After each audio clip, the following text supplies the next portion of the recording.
ಮಹಾಲಕ್ಷ್ಮಿ ಸಮೇತ ಗುಂಜಾನರಸಿಂಹ ಸ್ವಾಮಿಯ ಅನುಗ್ರಹದೊಂದಿಗೆ ತಾವು ಇತಿಹಾಸವನ್ನು ಕೇಳ್ತಾ ಇದ್ದೀರಾ. ಸ್ವಾಮಿಯ ಹೆಸರು ಗುಂಜಾನರಸಿಂಹ ಸ್ವಾಮಿ ಅಂತ. ಅಂದರೆ ಸ್ವಾಮಿ ಗುಲಗಂಜಿಯನ್ನು ಹಿಡ್ಕೊಂಡಿರೋದ್ರಿಂದ ಈ ಥರ ಅದಕ್ಕೆ ಗುಂಜಾನರಸಿಂಹ ಸ್ವಾಮಿ ಅಂತ ಕನ್ನಡದ ಆಡುಭಾಷೆಯಲ್ಲಿ ಕರೆಯುವಂಥದ್ದು ಒಂದು ಪದ್ಧತಿ. ಜೊತೆ ಇರೋಂಥದ್ದು ಇದು ಗುಂಜಾನರಸಿಂಹ ಸ್ವಾಮಿ ದೇವಸ್ಥಾನ. ಇದು ಕ್ರಿಸ್ತ ಶತಕ 16ನೇ ಶತಮಾನದಲ್ಲಿ ಇದನ್ನ ನಿರ್ಮಾಣ ಆಗುತ್ತೆ ಈ ದೇವಸ್ಥಾನ. ಇದನ್ನ ದಕ್ಷಿಣ ಕಾಶಿ ಅಂತಾನೆ ಕರೀತಾರೆ. ಯಾಕೆಂತಂದ್ರೆ 3 ನದಿ ಇಲ್ಲಿ ಸಂಗಮ ಆಗೋದ್ರಿಂದ ಇಲ್ಲಿ ಭಕ್ತಾದಿಗಳು ಇಲ್ಲಿ ಹೆಚ್ಚಿನ ಸಂಖ್ಯೆಯಲ್ಲಿ ಬಂದು ಈ ನೀರಲ್ಲಿ ಸ್ನಾನ ಮಾಡಿದ್ರೆ ಪುಣ್ಯ ಬರುತ್ತೆ ಅಂತ ಇಲ್ಲಿಯ ಒಂದು ವಾಡಿಕೆ ಇದೆ. ಅದರಿಂದ ಇಲ್ಲಿ ದಕ್ಷಿಣ ಕಾಶಿ ಅಂತಾನೆ ಕರೀತಾರೆ. ಇದು ಗುಂಜಾನರಸಿಂಹ ಸ್ವಾಮಿ ದೇವಸ್ಥಾನ ಅಂತ ಹೆಸರು ಬರೋಕ್ಕೆ ಕಾರಣ ಏನಪ್ಪ ಅಂದರೆ, ದೇವಸ್ಥಾನದ ಮುಂಭಾಗ ಆಪೋಸಿಟ್ಟು ಗುಲಗಂಜಿ ಮರ ಇರೋದ್ರಿಂದ ಅದನ್ನು ಗುಂಜಾನರಸಿಂಹ ಸ್ವಾಮಿ ದೇವಸ್ಥಾನ ಅಂತ ಹೆಸರನ್ನ ಕಟ್ಟಿದ್ದಾರೆ. ಹಾಗೂ ಅದ್ರ ಮುಂದ್ಗಡೆನೆ ಆಂಜನೇಯ ಸ್ವಾಮಿ ದೇವಸ್ಥಾನನೂ ಕೂಡ ಚಿಕ್ಕದಾಗಿ ಗುಡಿ ಇದೆ. ಇದು ನೀವೇನು ನೋಡ್ತಾ ಇದ್ದೀರಾ, ಇದು ದೇವಸ್ಥಾನದ ವಾಸ್ತುಶಿಲ್ಪ ಆ ಕಡೆ ಕೆತ್ತಿರೋಂಥದ್ದು ನೋಡಿ. ಎಲ್ಲ ಕಲ್ಲಿನಲ್ಲಿ ಕಟ್ಟಿರೋಂಥದ್ದು ಈ ದೇವಸ್ಥಾನ. ಬನ್ನಿ ಸ್ನೇಹಿತರೆ, ಒಳಗಡೆ ಒಂದು ನೋಡೋಣ. ನೋಡಿ, ಈಚೆ ತೋರಿಸ್ತಾ ಇದ್ದೀನಿ ಇದು ಗೋಪುರ.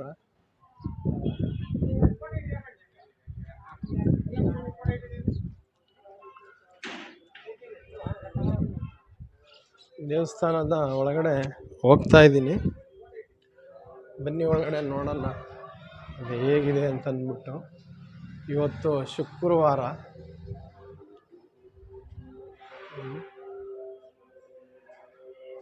ನೋಡಿ, ಇದು ಗರುಡಗಂಬ. ಇಲ್ಲಿಗೆ ಎಲ್ಲರೂ ಕೈ ಮುಗಿತಾರೆ, ಪೂಜೆ ಮಾಡ್ತಾರೆ. ಇಲ್ಲಿಗೆ ಬಂದ್ಬಿಟ್ಟು ನೋಡಿ, ಎಲ್ಲ ಕಲ್ಲಿನಲ್ಲಿ ನಿರ್ಮಾಣ ಆಗಿರೋದಂಥದ್ದು ಆಗಿನ ಕಾಲದ್ದು. ಹೊರಗಡೆ ಮಾಡ್ತಾರೆ. ಇಲ್ಲ ಸರ್, ಪರ್ಮಿಷನ್ ಬೇಕು. ಮುಜರಾಯಿದು ನಾವು ಅಲ್ಲಿ ದೇವಸ್ಥಾನದ ಮಾಡ್ತಿಲ್ವಲ್ಲ, ಹೊರಗಡೆ ಮಾಡ್ಕೊತಾ ಇರೋದು. ಸರ್ ಇಲ್ಲ, ಇದು ಒಳಗಡೆ ಯಾವುದು ಮಾಡಂಗಿಲ್ಲ. ಕೇಳ್ಕೊಳ್ಳಿ. ಆಯ್ತು ವಿಡಿಯೋ ಮಾಡೋಂಗಿಲ್ಲ ಅಂತೇಳಿ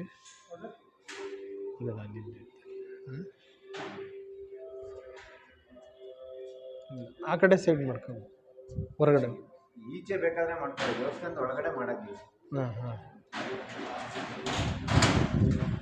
ಅವರು ಏನು ದೇವಸ್ಥಾನ ಅವರೇ ಪಾರ್ವತಿ ಕೇಳ್ತೀನಿ.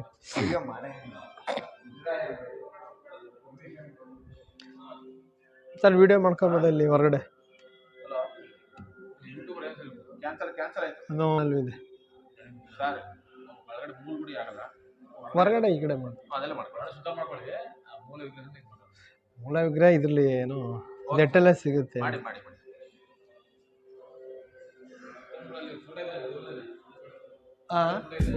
ಹೊರಗಡೆ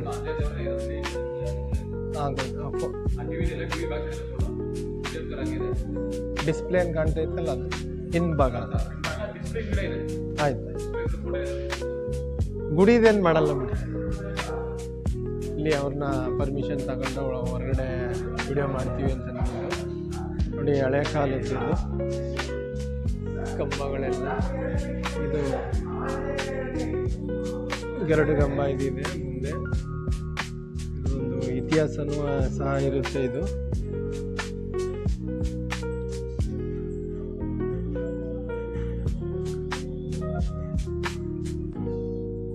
ಯಾಕೆಂದರೆ ಕೇಳ್ಬಿಟ್ಟು ವಿಡಿಯೋ ಮಾಡಬೇಕು, ಅದರಿಂದ ಕೇಳಿದ್ಕಂಡೆ ವಿಡಿಯೋ ಮಾಡ್ತಾ ಇದ್ದೀನಿ. ನೋಡಿ, ಇದೊಂದು ಪ್ರಾಚೀನ ಕಾಲ, ಹಳೆ ಕಾಲದ್ದು ಒಂದು ಬಾವಿನೂ ಸಹ ಒಳಗಡೆನೇ ಇದೆ ಈ ಗುಂಜಾನರಸಿಂಹ ಸ್ವಾಮಿ ದೇವಸ್ಥಾನದಲ್ಲಿ.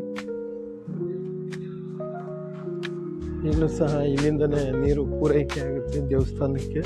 ಎಲ್ಲ ಈ ಪೈಪ್ಗಳನ್ನೆಲ್ಲ ನೋಡ್ಬೋದು. ಇದು ಪ್ರಾಚೀನ ಕಾಲದಿಂದಲೇ ಮಾಡಿರೋಂಥದ್ದು. ಹಳೆ ಕಾಲ 16ನೇ ಶತಮಾನದಲ್ಲಿ ಬಾವಿನ ತೋಡಿರೋಂಥದ್ದು. ಅಷ್ಟು ವರ್ಷಗಳ ಕಾಲದಿಂದಲೂ ಇದನ್ನು ಕಾಪಾಡ್ಕೊಂಡು ಬಂದಿದ್ದಾರೆ.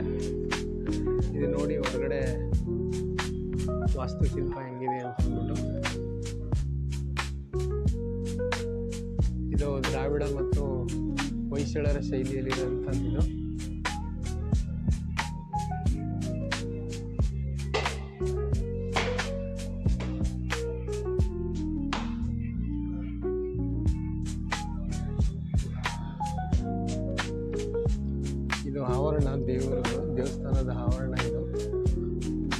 ನೋಡಿ ಇಲ್ಲವೇ ಶ್ರೀ ಪಟ್ಟಾಭಿರಾಮ ಸನ್ನಿಧಿ ಅಂತ ಐತೆ.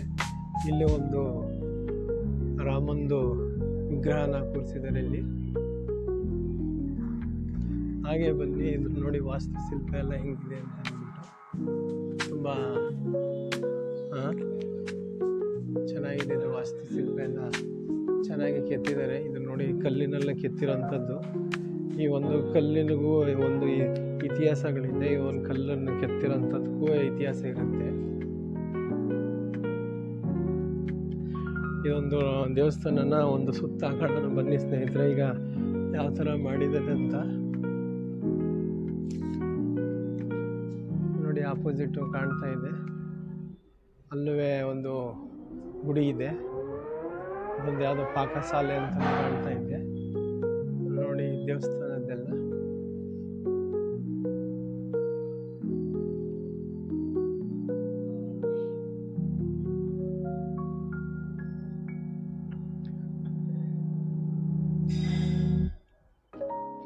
ಇಲ್ಲೂ ಒಂದು ದೇವಸ್ಥಾನ, ಇಲ್ಲೂ ಒಂದು ವಿಗ್ರಹನೂ ಐತೆ.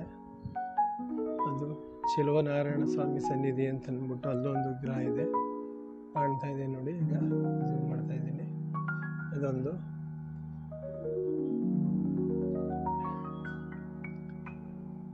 ನೋಡಿ, ಇದು ದೇವಸ್ಥಾನ ಗರ್ಭಗುಡಿ ಇರ್ತಕ್ಕಂಥ ಗೋಪುರ. ಇದು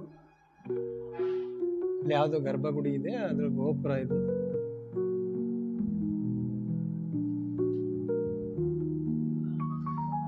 ಸೀತಾ ರಾಮರ ಸನ್ನಿಧಿ ಅಂತ ಅಂದ್ಬಿಟ್ಟು ಇದೊಂದಿದೆ ಗುಡಿ, ಸೀತೆ ಮತ್ತು ರಾಮರ ಸನ್ನಿಧಿ ಅಂತ. ಇಲ್ಲಿ ಒಂದು 3 ವಿಗ್ರಹಗಳಿದೆ.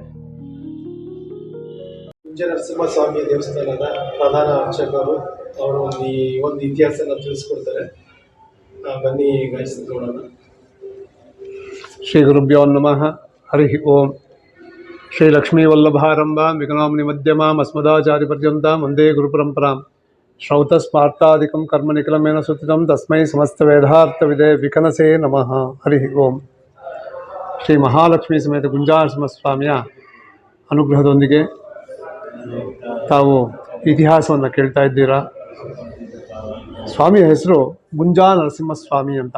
ಅಂದರೆ ಸ್ವಾಮಿ ಗುಲಗಂಜಿಯನ್ನು ಹಿಡ್ಕೊಂಡಿರೋದ್ರಿಂದ ಈ ಥರ ಅದಕ್ಕೆ ಗುಂಜಾನರಸಿಂಹಸ್ವಾಮಿ ಅಂತ ಕನ್ನಡದ ಆಡುಭಾಷೆಯಲ್ಲಿ ಕರೆಯುವಂಥದ್ದು ಒಂದು ಪದ್ಧತಿ. ಗುಂಜ ಅಂತ ಹೇಳಿದ್ರೆ ಗುಲಗಂಜಿ ಅಂತ. ಗುಲಗಂಜಿನ ಸ್ವಾಮಿ ಹಿಡ್ಕೊಂಡು ಕುಳಿತಿದ್ದಾರೆ. ಹೀಗೆ ಏನು ಹೇಳ್ತಾ ಇದ್ದಾರಪ್ಪ ಅಂತ ಹೇಳಿದ್ರೆ, ಈ ದೇವಸ್ಥಾನ ನಿರ್ಮಾಣ ಆಗಲಿಕ್ಕೆ ಮೊದಲು ಒಬ್ಬ ಅಗಸನಿಗೆ ಕನಸಿನಲ್ಲೇ ಬಂದು ಸ್ವಾಮಿ ಹೇಳ್ತಾರೆ, ನಾನು ಒಂದು ವಲ್ಮೀಕದಲ್ಲಿ ಅಂದರೆ ಹುತ್ತದಲ್ಲಿದ್ದೀನಿ ಅಂತ ತೆಗೆದು ದೇವಸ್ಥಾನವನ್ನು ಕಟ್ಟು ಅಂತ. ಅವನಿಗೆ ಬಹಳ ಆಶ್ಚರ್ಯವಾಗುತ್ತೆ. ಬೆಳಗ್ಗೆ ಹೋಗಿ ನೋಡ್ತಾನೆ, ಅದರೊಳಗಡೆ ಹುತ್ತದಲ್ಲಿ ಸ್ವಾಮಿಯ ವಿಗ್ರಹ ಉಂಟು. ಆದರೆ ದೇವಸ್ಥಾನ ಕಟ್ಟಬೇಕಂದ್ರೆ ಏನು ಮಾಡೋದು, ಬಡವ, ದುಡ್ಡಿಲ್ಲ. ಪ್ರಾರ್ಥನೆಯನ್ನು ಮಾಡ್ಕೊಳ್ತಾನೆ ಸ್ವಾಮಿಯನ್ನು. ಸ್ವಾಮಿ ಹೇಳ್ತಾರೆ ಕನಸಿನಲ್ಲಿ, ಮತ್ತೆ ನೀನು ಯೋಚನೆ ಮಾಡಬೇಡ, ನೀನು ಬಟ್ಟೆ ಒಗಿತಾ ಇದೆಯಲ್ಲ ಬಂಡೆ, ಆ ಬಂಡೆಯ ಕೆಳಗಡೆ ಒಂದು ನಿಧಿ ಇದೆ, ಆ ನಿಧಿಯನ್ನು ತೆಗೆದು ದೇವಸ್ಥಾನವನ್ನು ಕಟ್ಟು ಅಂತ. ಅವನಿಗೆ ಬಹಳ ಸಂತೋಷ ಆಗುತ್ತೆ. ಬೆಳಗ್ಗೆ ಹೋಗಿ ಆ ಬಂಡೆಯನ್ನು ಜರುಗಿಸಿ ನೋಡಿದ್ರೆ ಆ ಬಂಡೆಯ ಕೆಳಗಡೆ ಒಂದು ನಿಧಿ ಇರುತ್ತೆ. ಆ ನಿಧಿಯನ್ನು ತೆಗೆದು ದೇವಸ್ಥಾನದ ಗರ್ಭಾಲಯ ಹಾಗೂ ಶುಕನಾಶಿನಿಯಂತಹ 2 ಅಂಕಣವನ್ನು ಅವನು ಕಟ್ಟಿಸ್ತಾನೆ. ಕಟ್ಟಿಸಿ ಆದಮೇಲೆ ಸ್ವಾಮಿ ಅವನಿಗೆ ಪ್ರತ್ಯಕ್ಷವಾಗಿ ನಿನಗೆ ಏನು ಬರಬೇಕು ಕೇಳ್ಕೊ ಅಂತ ಹೇಳಿದ್ರೆ, ಅವನು ಕೇಳ್ತಾನೆ, ನನಗೆ ಕಾಶಿಗೆ ಹೋಗ್ಬೇಕಂತ ತುಂಬ ಆಸೆ ಇದೆ, ಕಾಶಿಗೆ ಕಳಿಸ್ಕೊಡಿ ನನ್ನ ಅಂತ.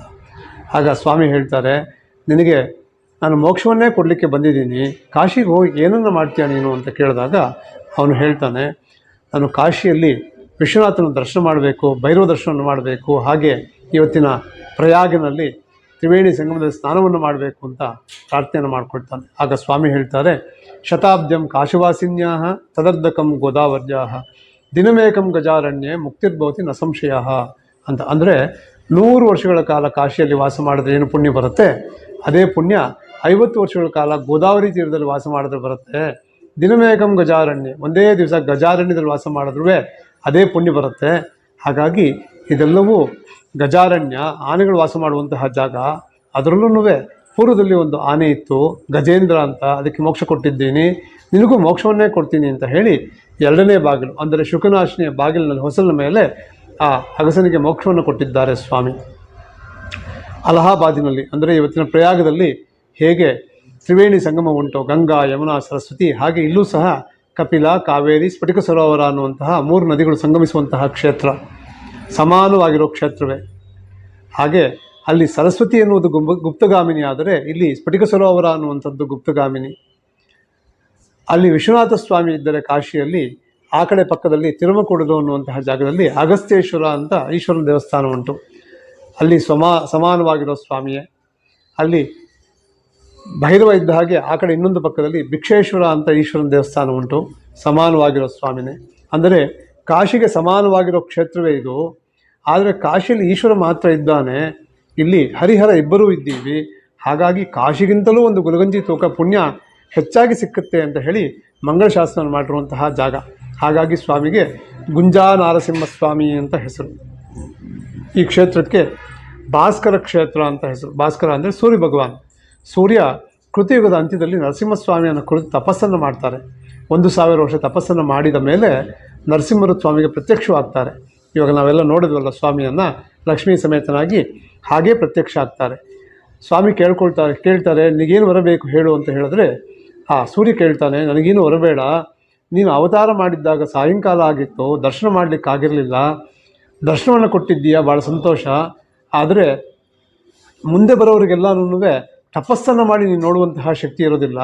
ಹಾಗಾಗಿ ಅವರಿಗೆಲ್ಲ ಹೇಗೆ ನೀನು ಕರುಣಿಸ್ತೀಯ, ಈ ಜಾಗದಲ್ಲಿ ನೆಲೆಸಬೇಕು ಅಂತ ಹೇಳಿ ಪ್ರಾರ್ಥನೆ ಮಾಡ್ಕೊಳ್ತಾನೆ.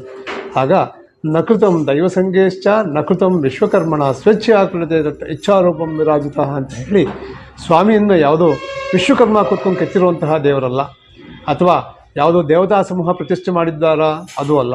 ಸ್ವಾಮಿ ಸ್ವಯಂ ವ್ಯಕ್ತ ಕ್ಷೇತ್ರ ಅಂತ. ಇದು ಉದ್ಭವ ಅಲ್ಲ, ಭೂಮಿಯಿಂದ ಬಂದಿರುವಂಥದ್ದು ಆ ಥರದ್ದಲ್ಲ. ಸ್ವಾಮಿ ಇಲ್ಲಿ ವ್ಯಕ್ತವಾಗಿರುವಂತಹ ಕ್ಷೇತ್ರವಾಗಿದೆ. ಹಾಗಾಗಿ ಇದು ಸುಮಾರು 38 ಲಕ್ಷ ವರ್ಷ ಆಗಿರುವಂತಹ ದೇವಸ್ಥಾನ. ಇದು ವೈಖಾನಸ ಆಗಮ ರೀತಿಯ ಪೂಜೆ ನಡೆಯುವಂತಹ ದೇವಸ್ಥಾನಗಳು. ಇದು ಭಾಸ್ಕರ ಕ್ಷೇತ್ರ ಅಂತ ಹೇಳಿ ಸುಪ್ರಸಿದ್ಧವಾಗಿರುವಂಥದ್ದು, ಪುರಾಣ ಪ್ರಸಿದ್ಧವಾಗಿರುವಂತಹ ದೇವಸ್ಥಾನ. 108 ವೈಷ್ಣವ ಕ್ಷೇತ್ರಗಳಲ್ಲಿ ದಿವ್ಯವಾಗಿರುವಂತಹ ದೇವಸ್ಥಾನ.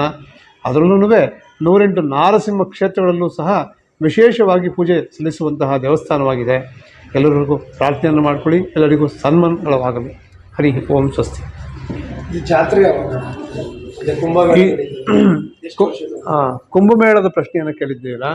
ಅಲಹಾಬಾದಿನಲ್ಲಿ ಹೇಗೆ ಕುಂಭಮೇಳ ನಡೆಯುತ್ತೆ 12 ವರ್ಷಕ್ಕೆ ಒಂದು ಸಲ, ಹಾಗೆ ಇಲ್ಲೂ ಸಹ 4 ವರ್ಷಗಳಿಗೆ ಒಂದು ಸಲ ಕುಂಭಮೇಳ ನಡೆಯುತ್ತೆ. 3 ವರ್ಷಕ್ಕೆ ಒಂದು ಸಲ ಕುಂಭಮೇಳ ಮಾಡ್ತಾರೆ. ಅರ್ಧ ಕುಂಭ, ಕಾಲು ಕುಂಭಗಳಂತ ಹೇಳಿ ಕುಂಭಮೇಳಗಳನ್ನು ಮಾಡ್ತಾ ಇದ್ದಾರೆ. ಹೋದ ವರ್ಷ ಫೆಬ್ರವರಿ ತಿಂಗಳಲ್ಲಿ, ಅಂದರೆ ಕುಂಭ ಮಾಸ ಬರಬೇಕು, ಸೂರ್ಯ ಕುಂಭ ರಾಶಿಗೆ ಪ್ರವೇಶ ಆದಾಗ ಕುಂಭಮೇಳ ಮಾಡುತ್ತೆ. ಆ ಜೊತೆಗೆ ಪ್ರತಿ ಕುಂಭ ಅಂದರೆ ಸೂರ್ಯನ ಕುಂಭರಾಶಿಗೆ ಪ್ರವೇಶ ಆದಾಗಲೂ ವಿಶೇಷವಾಗಿ ಸ್ನಾನ ಮಾಡುವಂಥದ್ದು ಇಲ್ಲಿಯ ತ್ರಿವೇಣಿ ಸಂಗಮದ ವಿಶೇಷವಾಗಿದೆ. ಹಾಗೂ ಇಲ್ಲಿ ಮಾಘಸ್ನಾನ ಹಾಗೂ ತುಲಾ ಸ್ನಾನಗಳಿಗೆ ವಿಶೇಷವಾಗಿರುವಂತಹ ಪ್ರಾಧಾನ್ಯತೆ ಉಂಟು. ಕಾವೇರಿ, ಕಪಿಲ, ಸ್ಫಟಿಕ ಸರೋವರ ಸಂಗಮಿಸುವಂತಹ ಕ್ಷೇತ್ರವಾಗಿರೋದ್ರಿಂದ ತುಲಾ ಮಾಸದಲ್ಲಿ ಕಾವೇರಿ ಉದ್ಭವ ಆಗುತ್ತೆ. ಹಾಗಾಗಿ ಅಲ್ಲಿ ಒಂದು ತ್ರಿವೇಣಿ ಸಂಗಮದಲ್ಲಿ ಸ್ನಾನವನ್ನು ಮಾಡ್ತಾರೆ. ಹಾಗೂ ಮಾಘ ಮಾಸದಲ್ಲಿ ವಿಶೇಷವಾಗಿ ಮಾಘಸ್ನಾನವನ್ನು ಮಾಡುವಂಥದ್ದು ವಿಶೇಷ. ಅದಕ್ಕೋಸ್ಕರ ಮಾಘಸ್ನಾನಕ್ಕೆ ಜನಗಳೆಲ್ಲ ಇಲ್ಲಿ ಬಂದು ಮಾಘಸ್ನಾನವನ್ನು ಸಹ ಮಾಡ್ತಾರೆ. ಆ ಜೊತೆಗೆ ಇಲ್ಲಿ ಮೀನ ಮಾಸ ಅಂತ ಹೇಳಿದ್ರೆ ಮಾರ್ಚ್ ಅಥವಾ ಏಪ್ರಿಲ್ ತಿಂಗಳು, ಆ ತಿಂಗಳಿನಲ್ಲಿ ಇಲ್ಲಿ ರಥೋತ್ಸವ ನಡೆಯುತ್ತೆ. ಇದಕ್ಕೆ ನವಾನ್ನಿಕ ಬ್ರಹ್ಮ ರಥೋತ್ಸವ ಅಂತ ಕರೀತಾರೆ. 9 ದಿವಸಗಳು ನಡೆಯುವಂತಹ ರಥೋತ್ಸವ. ಅದರಲ್ಲಿ ಅವಭೃತ ಸ್ನಾನ ಅನ್ನುವಂಥದ್ದು ತೀರ್ಥ ಸ್ನಾನ ಅಂತ ಕರೀತಾರೆ. ಅದು ಸ್ವಾತಿ ನಕ್ಷತ್ರದಲ್ಲಿ ಬೀಳುವಂಥದ್ದಾಗಿರುತ್ತದೆ. ಸಾಮಾನ್ಯ ಎಲ್ಲ ಪಂಚಾಂಗಗಳಲ್ಲೂ ಅದರಲ್ಲೂ ಒಂಟಿಕೊಪ್ಪಲ್ ಪಂಚಾಂಗದಲ್ಲಿ ಸರಿಯಾಗಿ ಆ ಕಾಲವನ್ನು ನಿಗದಿ ಮಾಡಿ ಹಾಕಿರ್ತಾರೆ.